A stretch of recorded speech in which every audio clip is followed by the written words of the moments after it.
Oke, baik lagi dengan gua Vino, channel Vino. Di kali ini bakal kita reaction Meowing MP4. Oke, kita langsung cerita guys.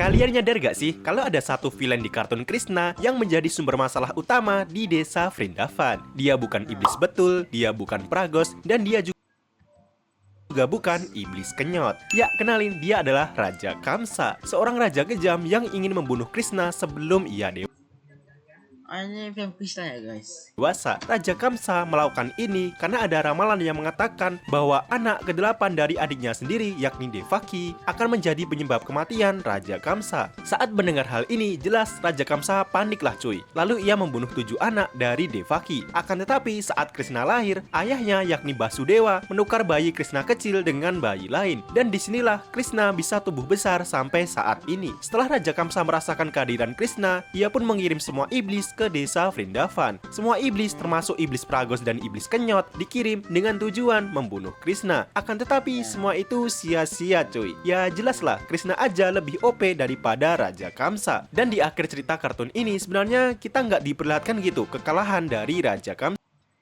Raja Kamsa yang mana guys? Raja Kamsa sendiri mati di tangan Krishna yang sudah beranjak remaja. Atau akhirnya dia yang kalah sendiri. Sedangkan di kartun ini hanya nyeritain kehidupan Krishna saat masih bocil. Menurut kalian cerita Krishna kayak gini seru nggak cuy? Kalian nyadar gak sih? Seru sih guys, menurutku seru sih. 3 sound atau lagu yang terngiang-ngiang di kepala gue part 3. Yang pertama lagu Du Bist Gut Genug. Du Bist Gut Genug, kalau apa nih?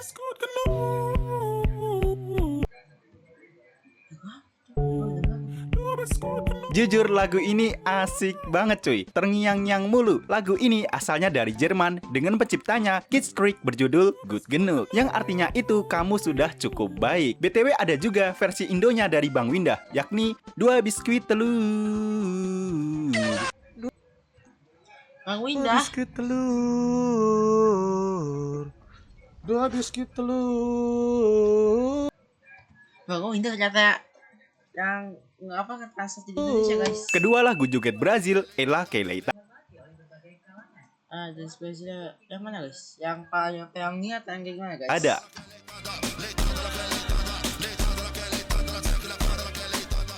Lagu ini identik dengan Brazilian dance ya, tarian yang gerakannya kayak gini-gini lah pokoknya. Lagu ini makin populer gara-gara player Maroko kepencet emot joget Brazil saat Pildun Dunia kemarin.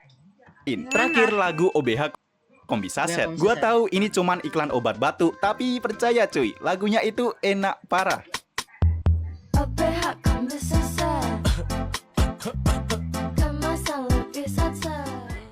3 sound.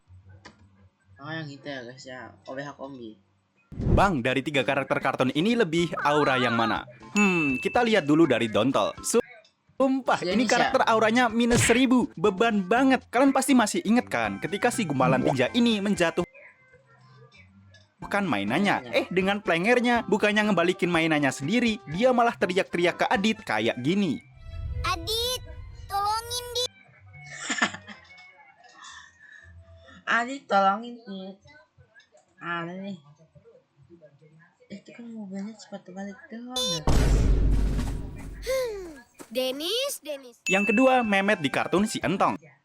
Mehmet di kartu si Entong. Kalau tadi aura minus 1000, yang ini mungkin aura 0 kali ya. Jadi Mehmet ini sering digambarin sebagai orang yang usil dan suka yang usil suka ngejatin Entong. Tapi walau gitu, dia itu suka bercanda cuy. Orangnya asik diajak main, aura temen tongkrongan lah. BTW sekilas mirip admin MBG ya. Terakhir, emang iya admin MBG?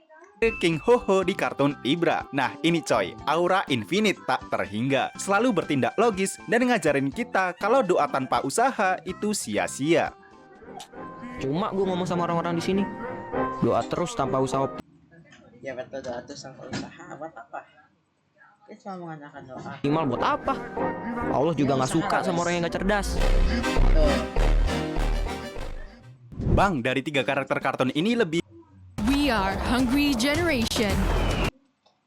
Kalian nyadar gak sih kalau ada satu hal yang bikin orang-orang muak banget sama karakter Ibra Karakter Ibra Di kartun Ibra berkisah ini coy. Ya kita udah tau lah kalau Ibra ini orangnya munafik banget. Ya munafik katanya nggak mau main HP atau ya season apa? Kayak 2 ya. Udah main HP ya. Pada season 1 dia ngatain King Ho FOMO lah. FOMO taunya season 2 mah main HP. Segala macem lah. Di season 2 dia nelen ludahnya sendiri. Dia kecanduan main HP, beli kopi-kopian mahal, rajin up sosmed, sampai ngeliat foto Sarah kayak gini. Nah tapi ya coy, selain munafik, menurutku ada satu hal yang bikin karakter Ibra ini dibenci orang-orang, yakni sifatnya yang terlalu serius dan nggak bisa diajak santai. Nah betul tuh. Benar. Ketika King Ho udah baik-baik nih minjemin alat metaverse-nya ke Ibra, respon jangan tahu orang kaya yang bisa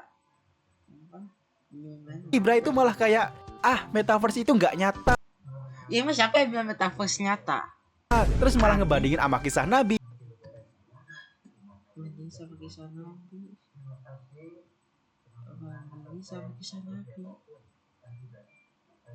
Yang konteksnya itu beda banget coy. King Ho aja nganggep metaverse buat hiburan doang.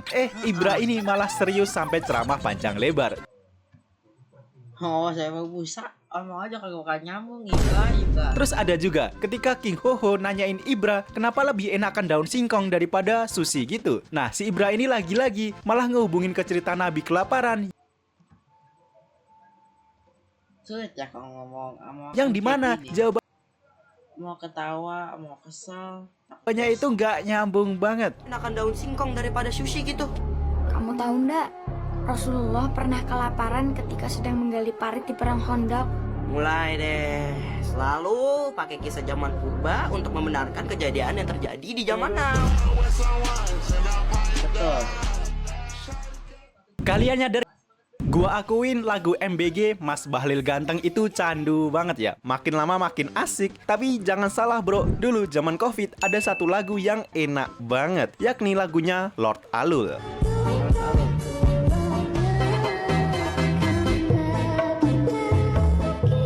Asik, jogetnya. Selain tarian penghambat rezeki ini yang asik banget ya. Habis Jumatan nyanyi sendiri. Cuy, auranya itu juga berkarisma banget. Motor karisma. Musiknya bisa ngingetin kita sama tahun 2020 di saat masa pandemi corona.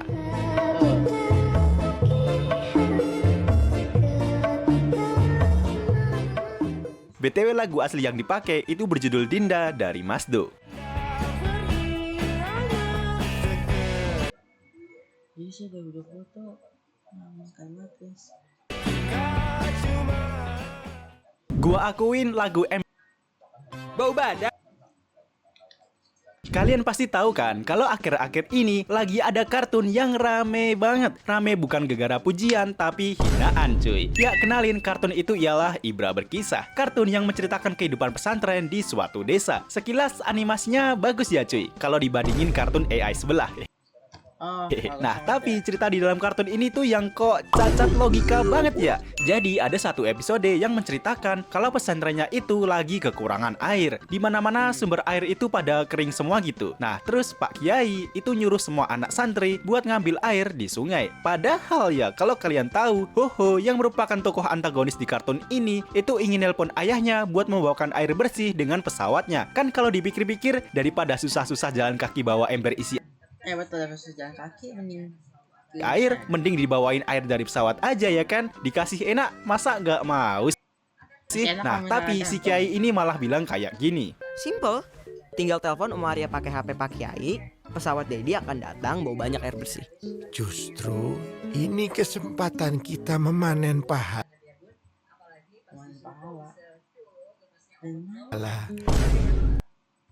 Cari pahala bisa dengan fasilitas terbaik Pak Kiai.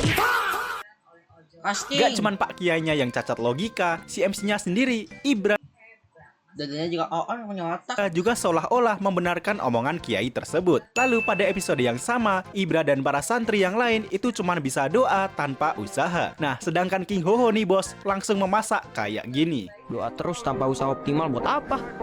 Allah juga nggak suka sama orang yang nggak cerdas. Kalian pasti tahu kan? Kalian nyadar gak sih kalau Master Oogway yang selama ini kita kenal baik hati, tidak sombong, dan rajin menabung, itu ternyata dulunya dia jahat loh, asli. Jadi gini cuy, di film Kung Fu Panda 3 kita tahu kalau dulunya Kai sama Master Oogway itu sahabat sejati, bahkan bisa dibilang saudara sendiri gitu. Mereka perang bareng, saling membantu satu sama lain. Nah, tapi mereka itu berperang untuk mendapatkan kekuasaan, menaklukkan wilayah, dan tentunya mereka itu dua-duanya jahat gitu cuy. Terus pada suatu hari ya, Oogway itu terluka parah. Lalu seekor badak epik, Kai, menggendongnya berhari-hari dan membawanya ke desanya para panda. Di situ Oogway nemuin rahasia Chi. Terus dia juga memahami kalau kungfu itu bisa untuk menyembuhkan, bukan untuk berperang. Nah, dari sini Master Oogway prinsip hidupnya jadi beda. Lalu menyerang saudaranya sendiri, yakni si Kai. Padahal ya, Kai itu masih pada pendirian yang sama. Sini aja guys, mungkin bikin video reactionnya guys, oke? Mungkin kalau ada kekurangan kata mungkin maafkan ya. Oke, dadah.